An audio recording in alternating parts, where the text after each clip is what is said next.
தமிழக வெற்றி கழகத்தின் வெற்றி தலைவர் எங்கள் விஜய் அண்ணா அவர்கள் வருகின்ற அக்டோபர் மாதம் 4ஆம் தேதி மற்றும் 5ஆம் தேதி கோவை, நீலகிரி, திருப்பூர் மற்றும் ஈரோடு மாவட்டங்களுக்கு மக்களை சந்திக்க சுற்றுப்பயணமாக வர இருக்கின்றார். அதற்கான கோவை மாவட்டம் மற்றும் புறநகர் மாவட்டத்துக்கு உட்பட்ட பகுதிகளில் வெற்றி தலைவர் அவர்களின் பயணத்திற்கான அனுமதியை கேட்பதற்காக மாவட்ட காவல் ஆணையர் அவர்களிடம் மற்றும் காவல் கண்காணிப்பாளர்கிட்டையும் நாங்கள் அனுமதிக்காக இன்றைக்கி வந்திருக்கிறோம். அதுக்கு முறையான அனுமதி இருக்கு. எந்தெந்த இடங்கள் எதாவது தேர்வு பண்ணிருக்கீங்களா, இல்லை காவல்துறையை சொல்லியிருக்காங்களா? இல்லை, நாங்கள் பின்பாயிண்ட் பண்ணி ஒரு பகுதியை சொல்லியிருக்கிறோம். நாங்கள் அது மட்டும் இல்லாமல் கோவை மாவட்டத்துக்கு உட்பட்ட மற்றும் மாநகரம் மற்றும் புறநகர் மாவட்டத்துக்கு உட்பட்ட பகுதிகளில் சுற்றுப்பயணத்துக்கு உண்டான வரைபடத்தை இனிமேல் நாங்கள் கொடுக்கணும். அதை நாங்கள் எங்களுடைய மாநில தலைமையுடைய அனுமதி பெற்று அவங்களும் வந்து பார்ப்பாங்க. பார்த்து அவங்கக்கிட்ட கலந்து ஆலோசனை பண்ணிட்டு ஃபைனல் பண்ணுவோம்.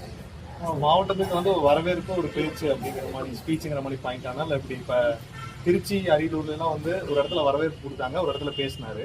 அதே மாதிரி இருக்குமா இல்லை இங்கே எப்படி? இல்லை, நாங்கள் இங்கே கோவை மாவட்டத்தை பொறுத்த வரைக்கும் 2 நாள் இங்கே தலைவர் இருக்கிறதுனால நாங்கள் இன்னும் அதிகப்படியான பகுதியில் நாங்கள் கேட்டிருக்கிறோம். அது தலைமையை வந்து பாதிப்பு முடிஞ்சவரை பெரம்பலூரில் ஏற்பட்டது போல் எங்கே தவிர்க்க முடியாத சில கேன்சல் ஆகாத அளவுக்கு நம்ம பார்த்துக்கணும். அதனால் முடிஞ்ச வரைக்கும் நாங்கள் எங்களோட அதிகப்படியான இடத்தையும் கேட்டிருக்கோம். அது அவங்களும் பார்த்துட்டு சரி பண்ணி கொடுப்பாங்க. எங்களுக்கு அதிகப்படியான இடங்கள் கேட்டிருக்கோம். பின் பண்ணி 25 கட்டுப்பாடுகள் வரைக்கும் காவல்துறை விதிச்சுட்டு இருக்காங்க. அதாவது வந்து ரோட் ஷோ பண்ணக்கூடாது, அதுக்கப்புறம் வந்து பேரணியாக போகக்கூடாது, அப்புறம் பொது சொத்து எல்லாம் சேதப்படுத்தக்கூடாது, இந்த மாதிரி நிறைய கட்டுப்பாடு வச்சுருக்காங்க. அந்த மாதிரி கட்டுப்பாடுகள் ஏதாவது சொல்லியிருக்காங்களா? நீங்கள் அதை எப்படி கடைபிடிக்க போறீங்க? இல்லை, இதுவரைக்கும் கோவை மாவட்டத்தில் அதிகாரிகள் இது வரைக்கும் சொல்ல கிடையாது.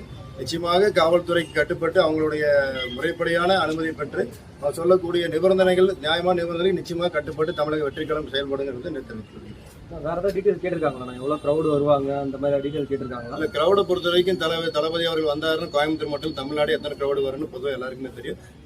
ஏற்கனவே வந்து கடந்த ஏப்ரல் மாதம் தலைவர் கோயம்புத்தூர் வந்திருந்தாரு. அப்போது அவங்க சொன்ன நம்பர்ஸை விட அதிகப்படியான மிக அதிகமான ஒரு கூட்டங்கள் வந்து தலைவரை சந்திக்கிறதுக்கும் அவருடைய பேச்சை கேட்கறதுக்கும் வந்திருந்தாங்க. அதனால அவங்களுக்கு தெரிஞ்சிருக்கும். ஆல்ரெடி 3-4 மாதத்துக்கு முன்பாக தளபதி வரும்போது எவ்வளோ கூட்டம் இருந்துச்சு, எவ்வளோ ஒரு அவங்களுக்கு பாதுகாப்புக்கு உண்டான நெருக்கடி இருந்ததுன்னு அவங்களுக்கு தெரியும். ஸோ அதனால நிச்சயமாக அதை வந்து இந்த இடம் சரி பண்ணுவாங்க, நம்பிக்கை எங்களுக்கு இருக்குது. சரி பண்ணுவாங்க. மற்ற கட்சிகளில் தலைவர்கள் வந்து செல்வது ஒரு இயல்பான ஒரு சூழலாக இருக்குது. ஆனால் டிவிக்கில் வந்து உங்கள் பொதுச்செயலாளர் சொன்ன மாதிரி அவர் இழுத்துட்டு போகிறதே ரொம்ப கஷ்டம் அப்படிங்கிறாங்க. எப்படி கோவை, நீலகிரி இந்த மாதிரி 2 நாட்கள் சமாளிப்பீங்க? இல்லை, அதுதான் வந்து இன்னைக்கு அதுக்குண்டான ஏற்பாடுகள்